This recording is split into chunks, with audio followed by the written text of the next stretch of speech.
this session now. So if you don't want to be recorded, then you can disengage. So I'm just going to go through some logistics. Wendy's going to say a quick welcome. Mary Ellis will do a short overview of the driving service from the office's perspective.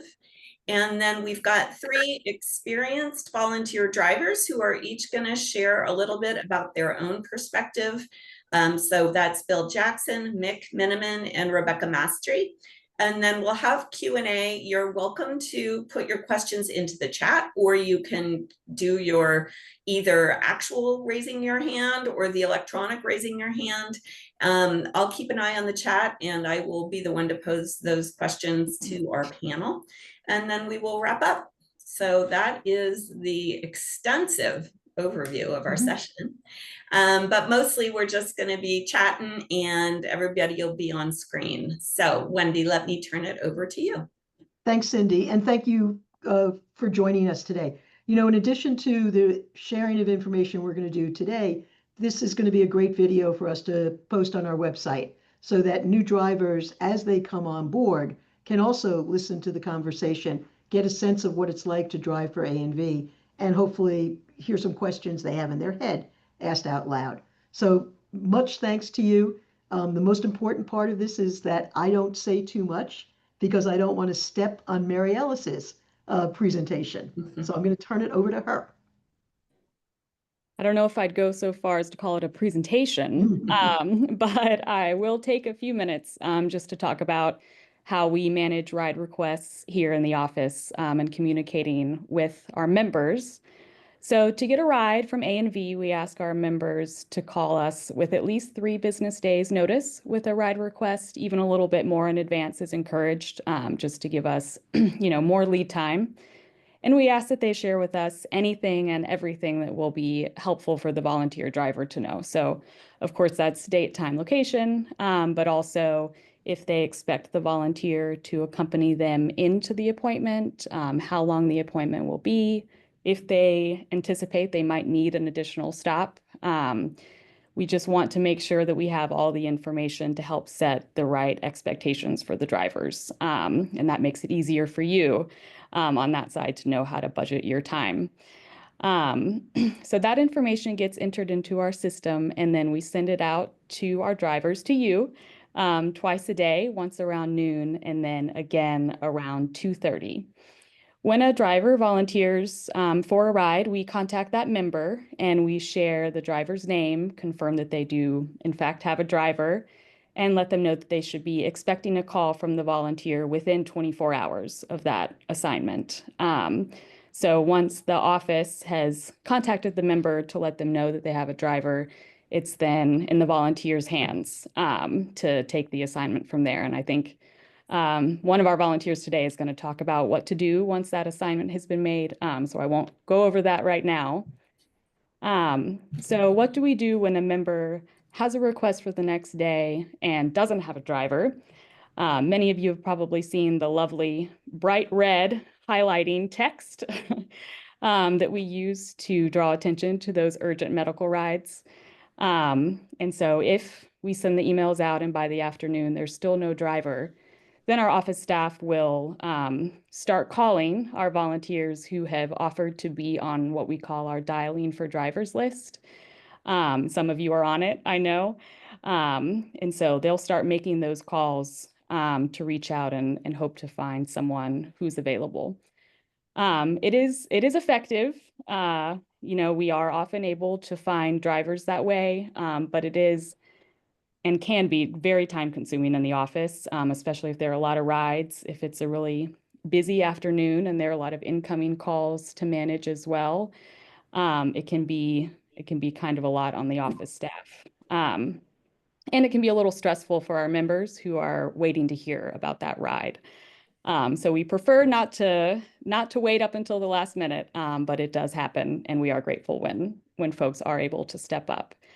So we've highlighted in red, we've called everyone on our dialing for drivers list. What do we do if we just can't confirm anybody? So then the office will call the member around 3 p.m. when we close and share the bad news, let them know unfortunately, that we haven't found somebody yet. And hopefully, if they have alternate transportation or other backup plan, which we do encourage, then they will in fact need to call on that other option. So that can be a challenge for a lot of our members. Why not just take taxi or an Uber if we can't find somebody? There are a couple of reasons that that's hard. One is cost. So a ride in two directions to an appointment, especially if it's, outside of Arlington and DC, Alexandria, that can really add up. And for some of our low income members, it's quite the burden if they have a lot of appointments. So cost is a big reason. And then another is just the convenience of having, a friendly ANV driver that, they know they're in good hands. And so for something like a taxi where they don't need an app or a smartphone and they can call, still, I think our members prefer to have, the comfort of one of our volunteers versus having to wait for a taxi, have to call in both directions. So there are a lot of reasons that we would prefer to get a driver for that member. As far as Uber and Lyft go, a lot of our members, even the ones who do have smartphones, may have difficulty navigating that. And so it's just all around a better option for them if we're able to locate somebody. So if they don't have easy access to an alternate option, then that might result in them canceling their appointment and not being able to receive that care or having to reschedule, which, depending on the doctor and the type of office, it might be a long time before they're able to get to that appointment eventually. All the work you do as drivers, getting our members, to and from appointments, to and from even the grocery store just to get food, really has a big impact on our members and a tremendous impact on their overall well-being. So that's probably plenty from me. Thank you. So I'll pass it back over to Cindy. Okay. I assume we're waiting for questions until the end. Yes, although if anybody has any particular questions, feel free to either raise your hand or put it in the chat. We don't have to wait for questions until the end. Mary Ellis, in terms of, my impression has always been that some ANV members who request rides do drive, but they may not drive particularly to medical appointments or to unfamiliar locations. Would you say that that's a fair assumption? Yeah, absolutely. And a lot of folks who join as new members, join saying, I drive, I get myself around, or they use public transportation comfortably.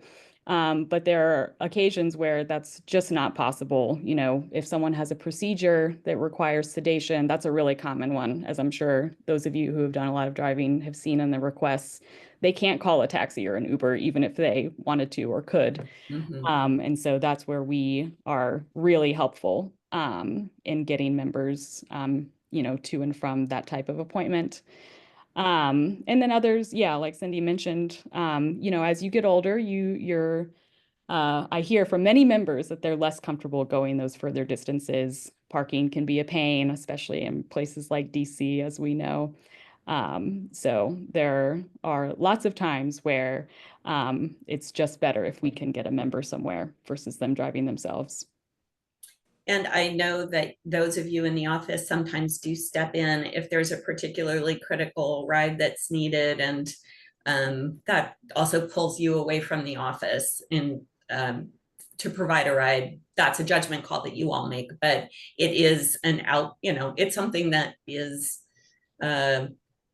it's an impact, I think, on office operations as well. So yeah, for sure. Yeah, we're always happy to step in, but there are reasons that all of the staff are needed here at the office too. Right. All right, thank you very much. Let's turn it over now to our panel of volunteer experts. So Bill Jackson is going to lead us off. Thank you, Bill. Thanks, Cindy. I've been a a volunteer driver for about a year and a half with ANV. I do anywhere from 2 to this week. I think I have 4 rides, which I is a little bit more than I normally do, I suppose. But just to walk you through some of the things that I do once I get the confirmation from ANV that I've been assigned the ride and the member has been notified one way or another. I always try to call as soon as I can after I get that confirmation. The members can be a little antsy sometimes. They get a little nervous before the ride is confirmed. So I always try to call pretty quickly, usually within 24 hours. And if it's for a ride that's several days ahead, it's always a good practice to call the day before as well, just to remind them, because sometimes it may not have been placed on their calendar, or maybe they forgot. So when I call the member, I always introduce myself by name and affiliation with ANV first thing as soon as they answer the phone, which I think a lot of people get the spam calls and everything, and so they like to know right away who it is that's calling. So when I speak to them, I confirm the date, time, destination, where they live. Usually I've already looked it up on Google Maps, or I know where the place is where I'm picking them up. And I always ask if there's anything particular or special that I should know about picking them up, whether they have a long or difficult driveway, is there any difficulty parking in the area, and of course what their mobility needs are. That's always noted on the request, but sometimes that information changes, so it's good to confirm that. And I always also tell them that just before the ride, I will call them as I am leaving the house, so that they know if they need to come downstairs that I'm on the way. Tell them what kind of car I'm driving, what color it is, what make it is. And usually I wait until they get in the car to determine whether they need me to stay with them at the location where I'm dropping them off. Sometimes that's pretty clear that they need that. Someone who has a greater mobility need or challenge will need certainly help getting into the doctor's office or the grocery store and being escorted around. I always make sure that they have my phone number. Of course, many of them will already have that information on their mobile phone if they have a mobile phone, because I will have just called them. But it's always good to confirm. I had someone just the other day who somehow dialed the wrong number for me, even though I think the last 3 calls she received had been from me. And many members don't have mobile phones, and so they will need to have the volunteers' phone number so that they can have someone in the doctor's office give a call when they are ready to leave. So let's see what else. I don't know if this is going to be covered otherwise, but obviously ANV likes you to record the mileage and the time.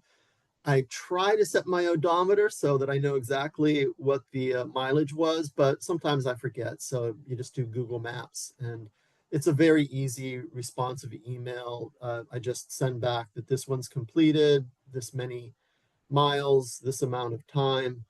And then that's pretty much it. Was there anything else, Cindy, that you wanted me to comment on? Nothing occurs to me at the moment. Why don't we hear from Mick and then Rebecca, and then at that point we can see if there's anything from a volunteer perspective that we haven't covered. I just want to break in for 1 second. I want to underscore that Bill takes a couple of extra steps that we don't actually have in our procedures, which is the idea of calling sort of on a regular basis and connecting with the member. Oftentimes, as he said, you're taking a ride several days in advance. So calling right away and saying, I'm your volunteer is good, but then calling the day before or even the day of really is a smart idea. 1, to remind the person that you're coming, and 2, sometimes there's a change of circumstance. Sometimes we do have members who get sick, and they don't immediately say, oh, I have to call my driver. That's the first thing I need to do. So making a phone call, the day before or the day of, I think is a good extra step to take to make everything as smooth as possible for both the member and the volunteer. So I just wanted to underscore that. Good point. Okay, Mick, let's hear. Hi. Okay. You. Cindy has asked me to talk about what kind of issues may come up when you have a technically challenged member. And first, I think one of the goals of today was to encourage those who are on our list and haven't driven yet to sign up to drive. And so I want to alleviate everyone's fears that, oh my gosh, nobody has a cell phone and nobody has any technology to help with this. The vast majority of the people I drive have cell phones, are comfortable using them. We'll text you, we'll call you back, but not everybody. And that's what Cindy's asked me to address a little bit. So the first group is someone who has no technology. And I have one gal that I drive kind of regularly who has nothing but a landline, and she doesn't even have a voicemail on her landline. Fortunately, when someone is that technically challenged, they're also probably physically challenged and they're not going many places. So I can usually get her the first time I try to call her. But I do have occasion where I have to just repeatedly call till I get a hold of the member. And I have a 312 area code, so most people think that my first phone call is spam. So I usually have to leave a message. But anyway. So those who have no technology, they're probably people you're going to learn and you're going to see their names and you're going to be comfortable just calling them and making the arrangements that you need to do.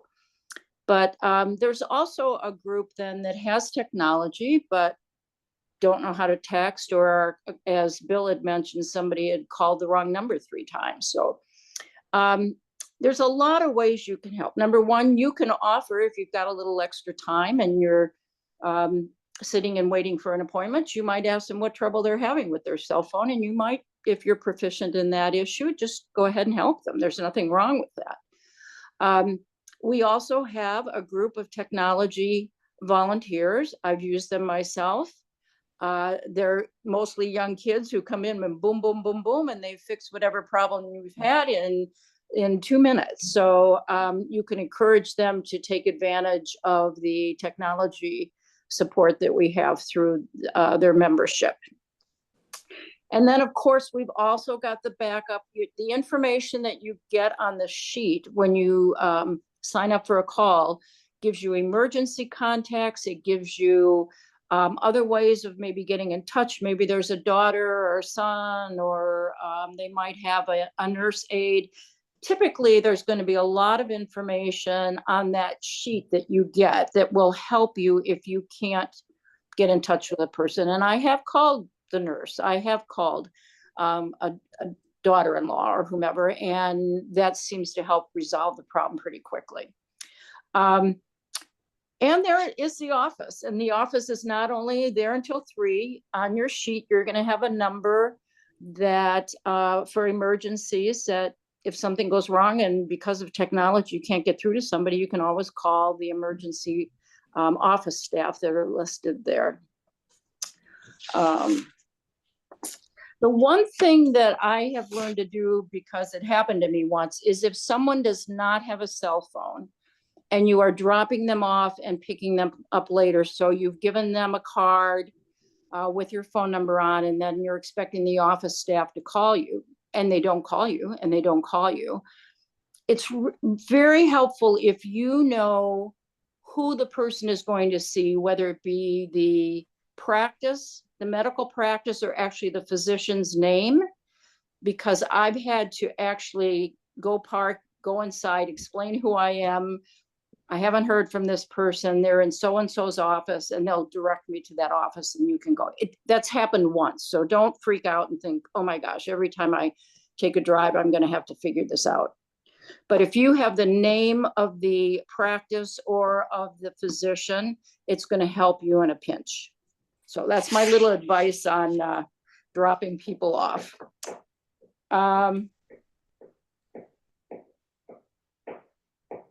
I think that's everything I had on my list. My last comments so I didn't forget anything, was what's important to remember is you are never alone. There are plenty of emergency numbers that you can access if you need help.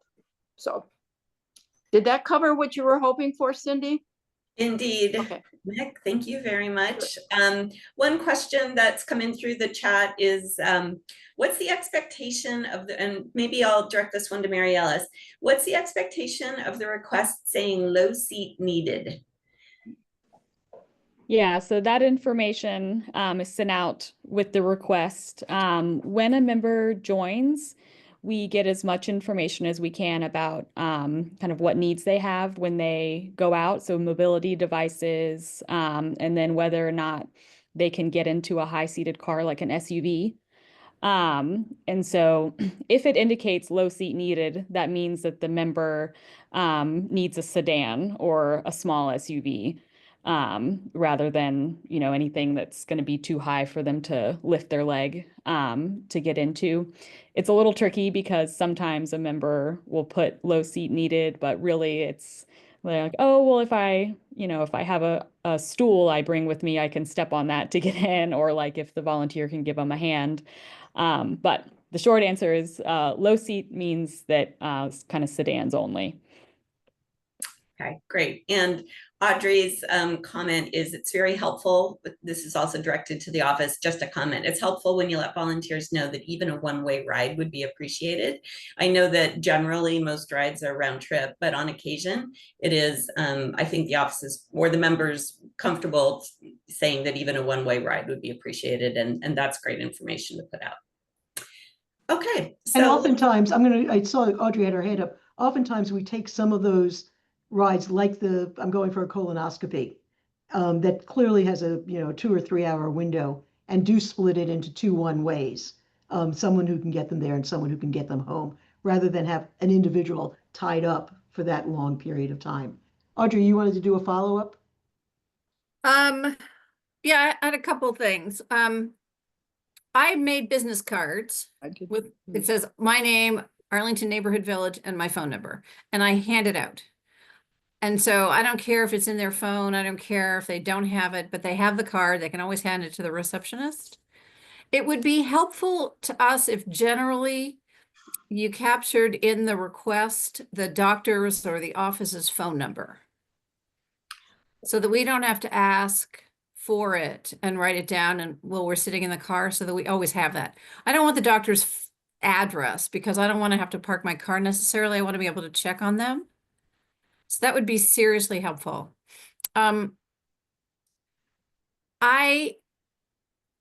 Last week or the week before, I guess it was the week before, there were 4 requests for last minute rides and all of them needed a low seat. And I have a small SUV, and I called the office or talked to the office. I guess we ended up talking. And I said, look, I'm happy to take any of them. And they said, regular size SUV would be better than no ride at all. Mm-hmm. And I think if you can communicate that, I would never have thought to even say that, because usually I just gloss over it, but all 4 of them needed a low seat.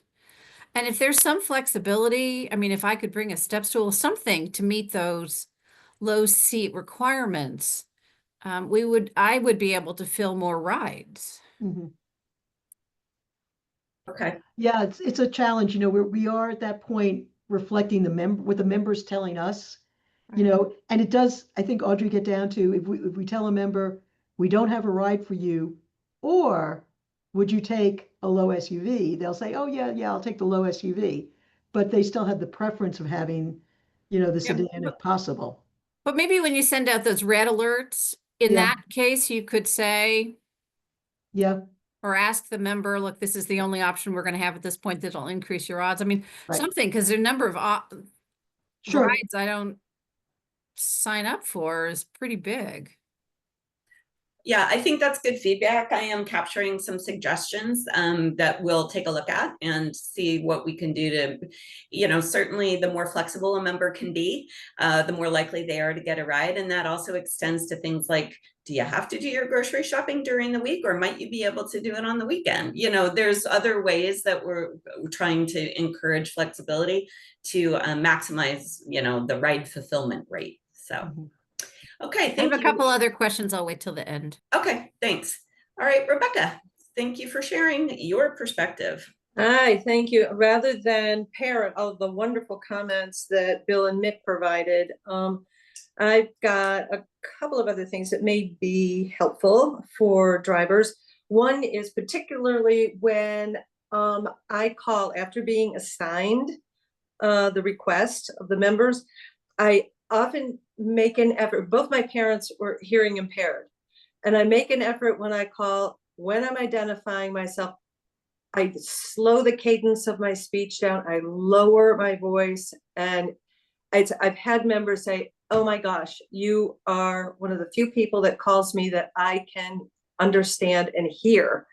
It's, again, not everyone is hearing impaired, but that first call, I always tell them too that when I pull up, I describe the car as Bill said. It typically sports the ANV logo magnet on the front passenger side door. And I'm usually wearing my little ANV t-shirt. Not only, I think, does it, and my flashers are on, when I pull up, do I think it helps the member? But also in some cases where parking can be a little tricky. I mean, I've pulled into commercial places and I'm sporting my thing. I said, oh my gosh, it's like, can I park here for 5 minutes while I fetch my member? They see the thing, they recognize it. Hospitals, they give you a little leeway how much time you can be out front when they see who you are, what you are. Anyway, it's just something. Otherwise, by and large, for me, it's about the member. I am interested in them quite often. When they get into the car, I often, and many of you probably already know, some prefer, they lived here for 30, 40 years.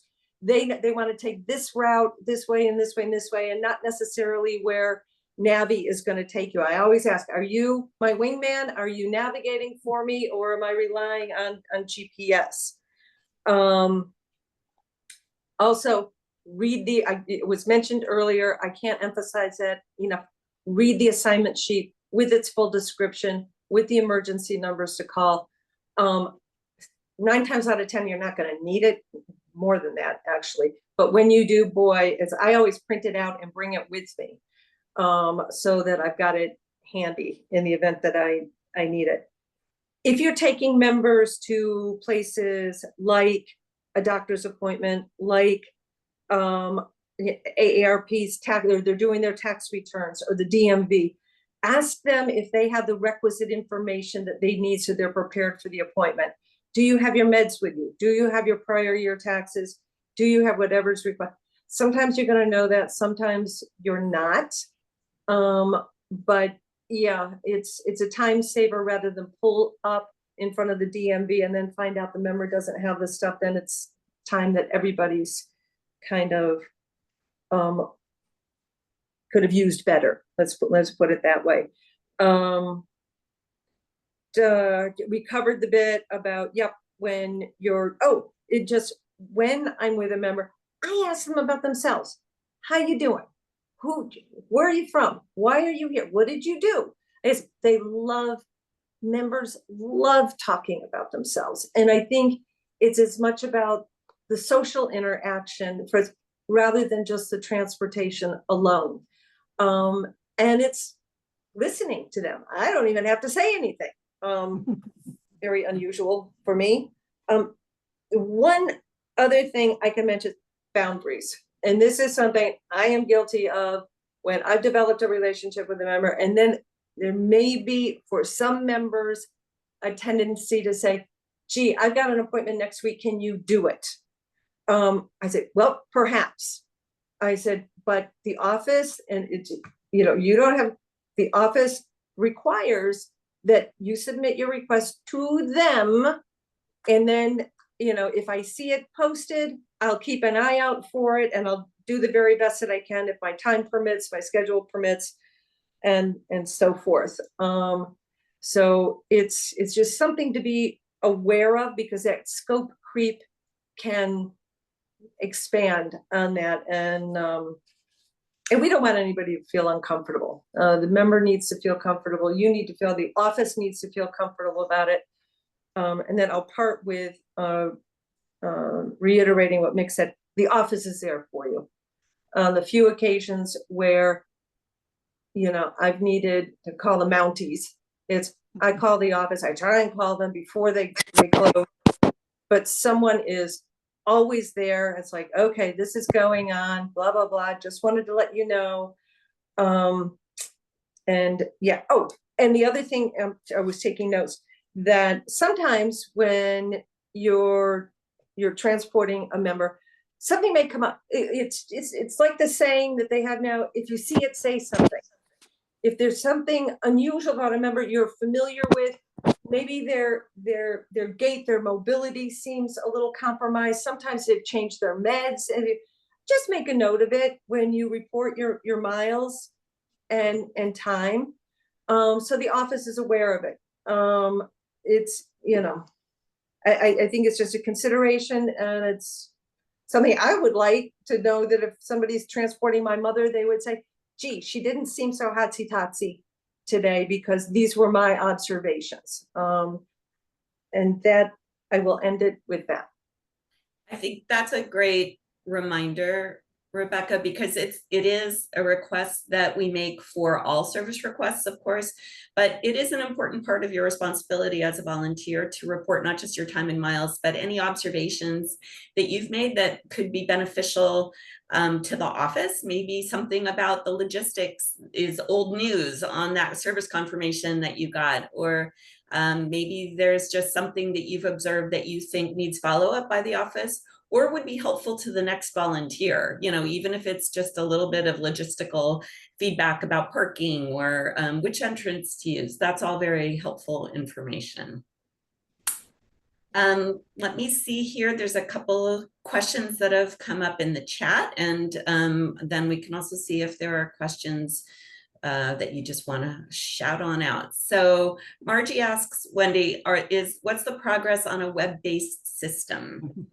It's in the works. It's more than just a vision at the end of the tunnel. The developers are working on the system right now.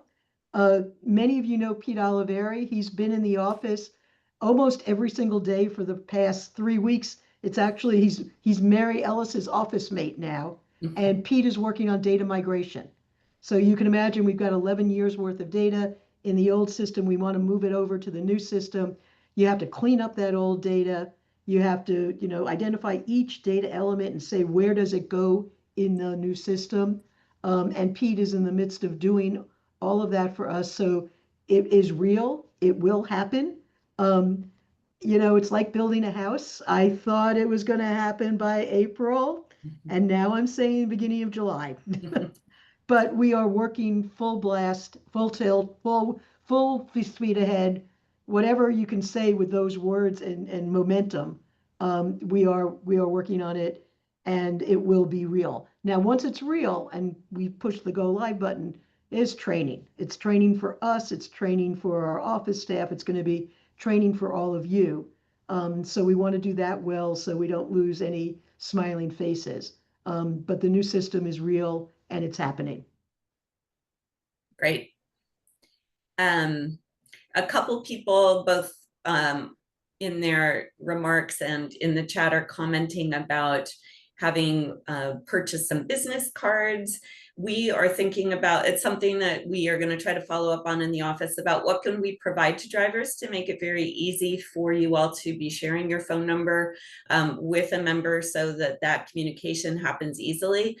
In the meantime, something just as straightforward as a little pad of Post-it notes in your car to scribble down your phone number and hand it over as the member gets out is very helpful. Or the ANV Post-it notes are a nice little item to have because that also includes the office information. So just a comment on that. Well, let me just reinforce that. I mean, we love our 3M Post-it notes that say Arlington Neighborhood Village with our contact information on it. So we'd love to hand that out to all of you guys as much as you need. And also, following up on Rebecca's comment, we have door magnets that you can use on your car. And I have 2 door magnets, one on each side. So, anytime you're in the office, if you don't already have one, pick up 1, 2, or even 3 door magnets. The only secret to a door magnet is you want to take it out before you put your car through the car wash. Other than that, they're great. You just love that branding opportunity. Well, it's great. And I can't tell you how many times somebody has asked me, whether at the 7-Eleven or Heidelberg, what's Arlington Neighborhood Village? And you get a chance to answer and tell them. So I love them. One thing that I just want to emphasize as well that I can't remember if Mick or Rebecca mentioned, but certainly while you're with a member providing a ride, it's always a great opportunity to share the other kinds of services that they can be receiving from ANV. I think often we members see a ride as being such a valuable service, and that is absolutely the case. But if they seem technology challenged, if they mention anything that fits nicely into the wheelhouse of ANV, please feel free to make that suggestion. Have them call the office and just talk it through, because I think there's lots of opportunities for other volunteers to get engaged, and you're a great brand ambassador when you're with someone in the car. Pat, you've got your hand up, so go ahead and ask your question or make your comment. Yeah, I had some comments. I didn't really have question. I am a friendly visitor for a lady that lives near Pentagon City. And I just wanted to mention that it takes me 10 minutes to get to her house. So, from Clarendon to Pentagon City, Crystal City, it's only, you get on Washington Boulevard and you get over there in like 10 or 15, 20 minutes. It's a very quick trip and surprises me because I didn't realize I was that close. That's comment number 1. Comment number 2 is she sometimes will ask me to take her to the grocery store, and the grocery store is like 2 minutes from her house. So I don't really record that as a trip. But if she asks me if we can go to H&R Block or if we can go to the thrift shop or something like that, I keep my Thursdays open for her. But what I do is I report it as a trip and after the fact and say, can you put this in for Janet Dietz and record my time and miles for this trip to the thrift shop or whatever. So sometimes you can do it after the fact, just so long as you report your time and miles. Although I always remind her, and she is aware, that she is supposed to contact the office. And sometimes if she asks, I tell her to call the office. So, don't feel shy about reiterating the ANV policy.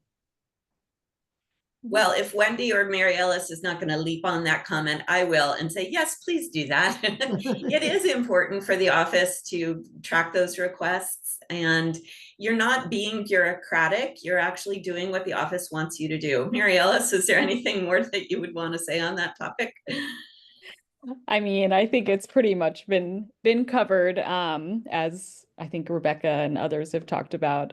We establish these relationships with members, and in many cases, we're very happy to do a little extra task for them. But please do hold the line.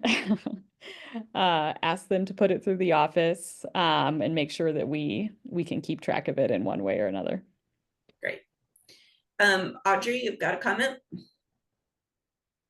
Yeah, I couldn't find the icon. Oh. So one follow-up question and one separate question. Sometimes I only do doctor's appointments, but somebody will say, can we stop at the supermarket? And it would be helpful to me to know in advance that they want to do that, because I keep a very tight schedule and I hate saying no to people. But it would be helpful, to ask them. But I know that if you ask them when you're making the appointment, they're going to add something just because it's convenient. So I'm not sure where the line is, but that does happen. And I've said no, because I'm on a tight schedule and I don't do my own groceries. I'm not going to do somebody else's. But one of the questions that comes up for me personally is the parking cost. Because I know members are supposed to pay, but a lot of the members that I take are low income, and I pick them up from Carlin or Culpeper Garden. And they need me to wait with them, or I'm at VHC and I don't know what else to do with myself. And I hate asking them for money, and most members don't volunteer even if they can afford it. And I'm in a quandary because I often just end up sitting in the car. Right. So, not only officially, but encouraged. If you end up with parking expenses, just send them to us and we'll reimburse you. We've said that all the time. You guys are already being generous. You're paying for your own gas. You're paying for wear and tear on your car. If you have parking expenses, we're absolutely more than happy to reimburse for them. It'd be nice if you have a receipt, but if you don't have a receipt, we live on the honor system. Just send us an email, and say that you had to pay for parking here. It was $5, and we'll take care of it. And if you end up having multiples, you can do it once a month as opposed to one-offs. But we are perfectly happy and want to reimburse you for any expenses that you incur. So when I report my mileage for that trip, can I just attach it? Yeah, you can attach it there, sure. And the office Okay. will know to forward it to, Jean or myself for reimbursement. And just for people who don't use it, I drive them to wherever they're going. I might go have coffee in between. I come back. So my odometer is not very accurate. So I just go into Google Maps and I Google my home to their home to the appointment, and backwards. And then I get the mileage, and I don't Right. have to worry about remembering to zero out the odometer. Absolutely. Yep. Great suggestion. Okay, Nancy. But if I can really reinforce in the new system, if there can be a field for doctor's office or office number, phone number, that would be really helpful. Yeah, we've written it down. Nancy, what's your question? So hi, everybody, and thank you for doing this. It's really helpful. I've been driving just for a little while, for several months, but I've loved it. And I'm amazed at how resourceful and resilient and organized so many of these members are, and how they manage to do so well. And I'm so glad to have this organization to support them. And every now and then there will be some glitches, and the office has been great at sort of helping deal with various little crises and all. But have two things. One is I've had a couple of members who are in AA, and both have mentioned, oh, I would never put that request out there because then people will see that and nobody will pick me up, and I don't want to brand that. But I didn't know if you'd had that come up with anyone. But I thought it was really interesting. Just like, I'd never do that. So I'm going to put something else, but then it's going to end up, that's not where I need to go, or sort of how to manage that. It's just sort of, I don't know if there's a good answer to it or not, but it was sort of touchy. So, Mary Ellis or Wendy, do you want to address that? Yeah, so we have had a couple of members put in requests for that. And I will say, from what I remember, they were open about it and just said, I have an AA meeting at 7 and seemed fine putting it out there. In that case, I mean, it's I can see how the member would feel uncomfortable, because our office would ask, the nature of the visit. They could just say, I have a medical appointment. Right. And right. or a wellness meeting or a class. I mean, that's probably good. Yeah. Or a recovery group. Yeah. Yeah. But I would say that we can also, we can also. It just depends on their comfort level, I Right. guess. So, and we can give some assurance that this is somewhat, it's hard to use the word private, but it's not widely shared.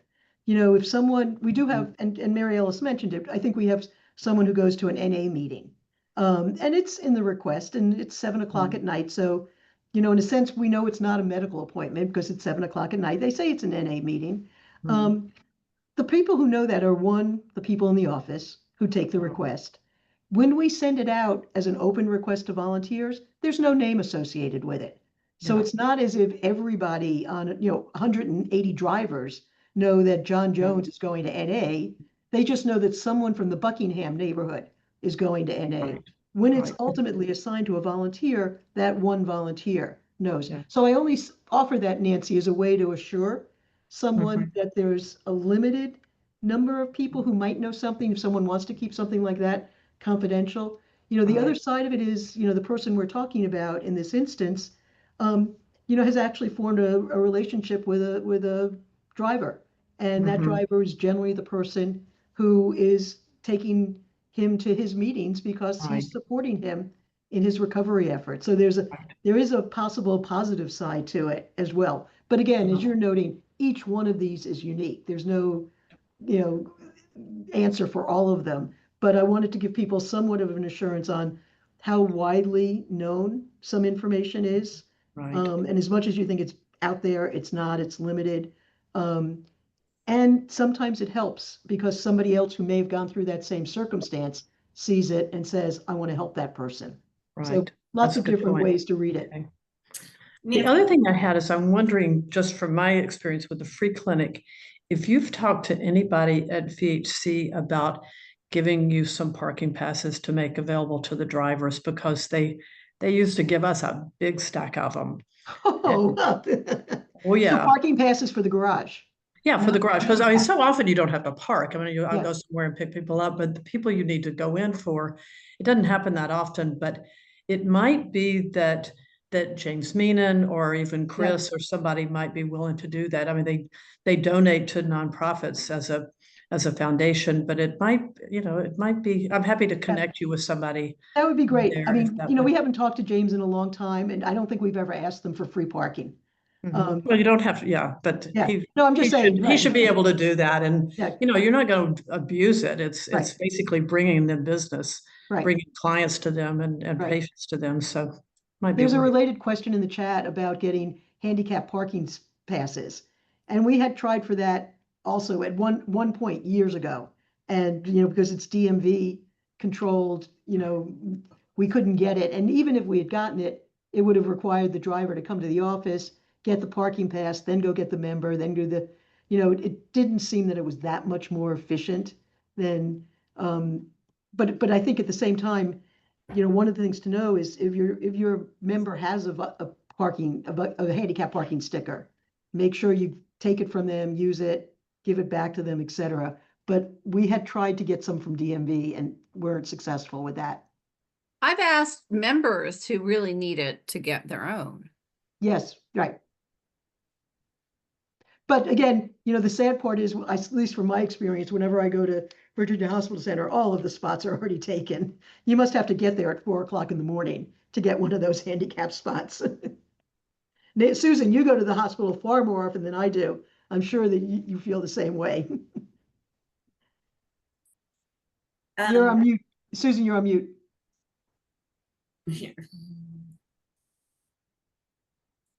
She's on her phone. She's got to find the unmute button.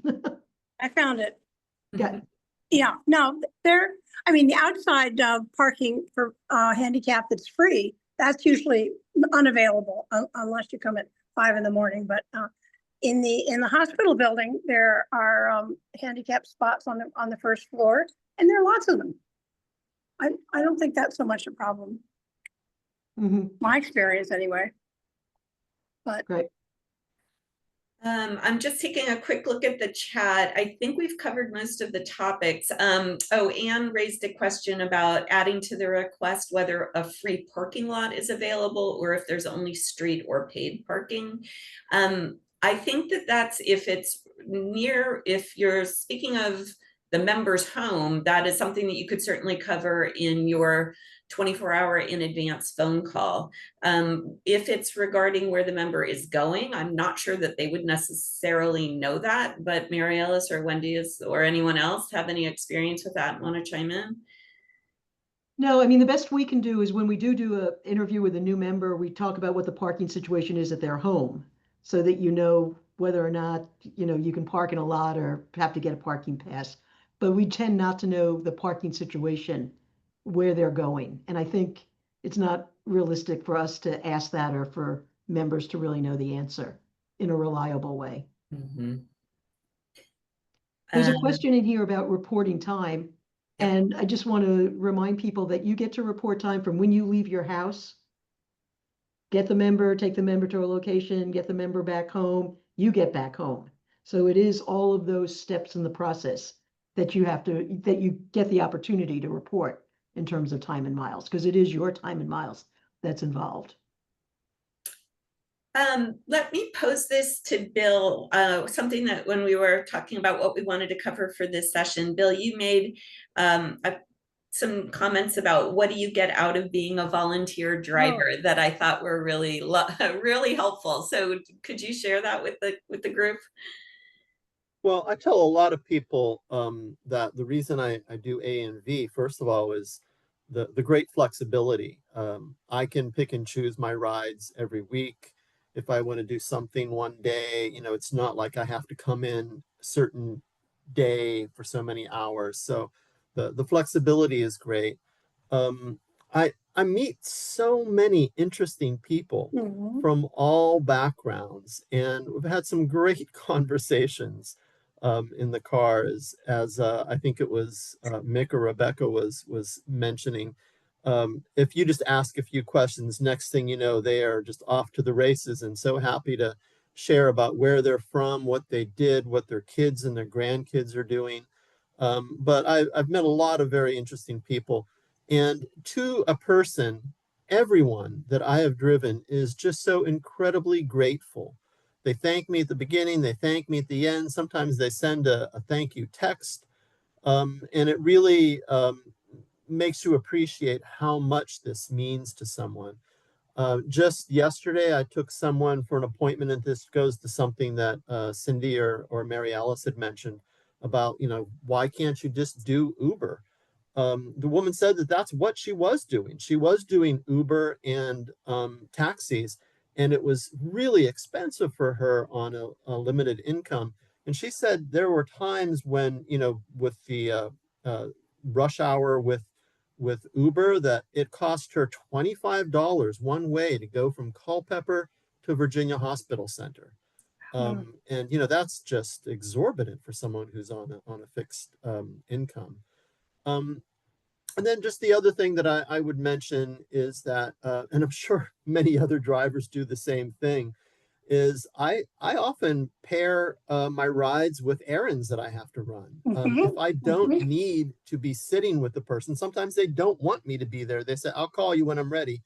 And so I'm going to run around and go to the hardware store, or I have a woman that I take to the Eden Center every couple of weeks, and BJ's is right next door. So I run over, do a BJ's run. It's very easy.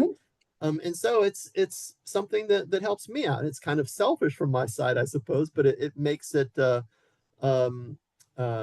trip more worthwhile. So I have really valued my time as a volunteer, and I've urged other friends who have recently retired to consider doing it as well. Thanks. Rebecca's reminding us to just share that you can certainly always ask the office to put your status in a suspended state, so that if you know you're traveling, if you've got a lot else going on and you just don't want to be getting those daily emails with the open service requests, please do be in touch with the office and let them know that you just want to put your status on hold for a period of time, start date and end date. And that saves you a little bit of email. It's absolutely something that the office is happy to do. I see a couple of other comments in the chat that are helpful, including that the Heidelberg is a great place to hang out if you're waiting for somebody who's over at PHC. So what about other questions from folks we haven't heard from? Is there anything that any of you would like to know or just clarify as we think about how to increase to the maximum extent possible the number of drivers who are willing to step in and help our members? Can you hear me? Yeah. Yes. Okay. I just think it's important for people who are thinking about joining us to emphasize how much fun it really is. As Bill was just saying, there's some wonderful people out there that you never probably would have met or spoken to. It's very enriching, I find. Another thing I do what he does, and I try to run errands. I'll try to choose somebody to give a ride to who's going to the hospital because I live near the hospital, and that means I can drop them off, I can go do some errands, I can go home and have a cup of coffee, and then come back and pick them up. I also always bring a book or a newspaper with me so that if they say I'm only going to be 20 minutes, I'm just having blood work done, I'll just park 2 blocks away, read my newspaper, and then I'm ready to go back and pick them up. But I think it has been so much fun. I've enjoyed it. I've been doing it now for 4 or 5 years. I just love it, and I talk it up with everybody. It's just a great opportunity to give back to the community, but also I've gotten back a lot from the people that I've met too. And I don't want to miss the opportunity to live on a positive note, but I want to circle back to something someone else mentioned about language barriers.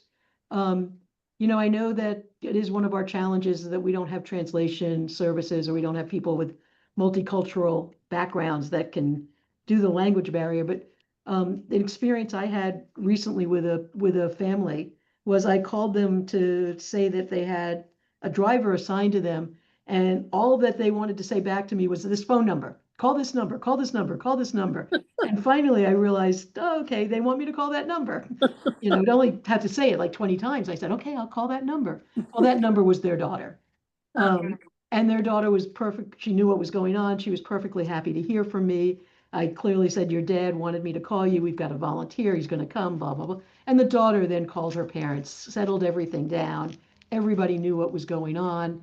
And in this instance, I was able to email with the daughter and, start a communication loop there with the office and the daughter about taking care of this person. So I just note that there are ways to get around what sometimes seem to be difficult language barriers, and we try to take advantage of that. I think sometimes as drivers, you might see a CC on your confirmation, and oftentimes that CC is a family member that we're alerting to the fact that a driver's been assigned to them to take them to whatever the appointment is, so that there are, backup options that we have. So I just wanted to emphasize that.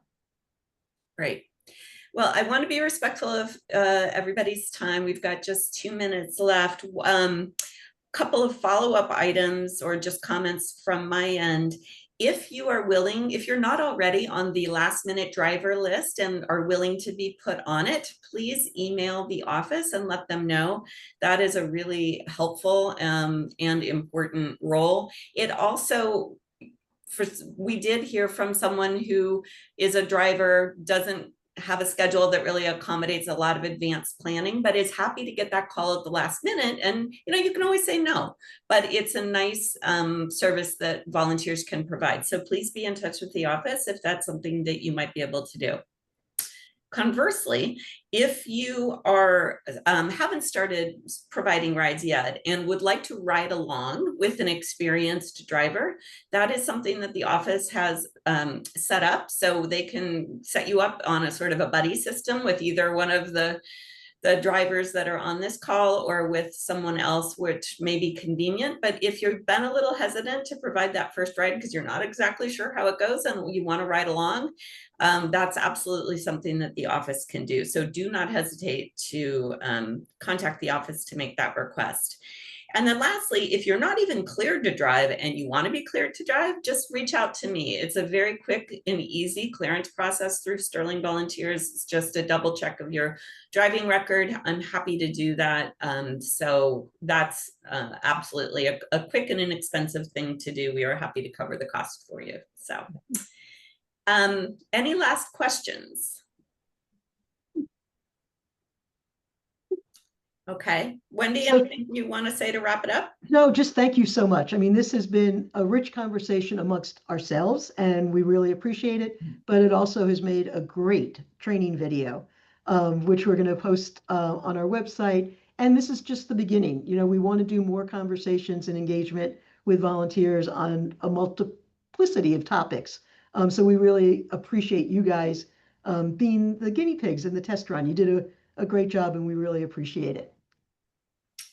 All right. Well, thank you to everybody. Thank you to our experts and all the people who provide driving services. Appreciate your participation, and always feel free to reach out if you've got any questions or if there's anything we can do to make this go smoothly. It's such an important service. So Right. thanks to everybody. Thank you, for everybody. hosting.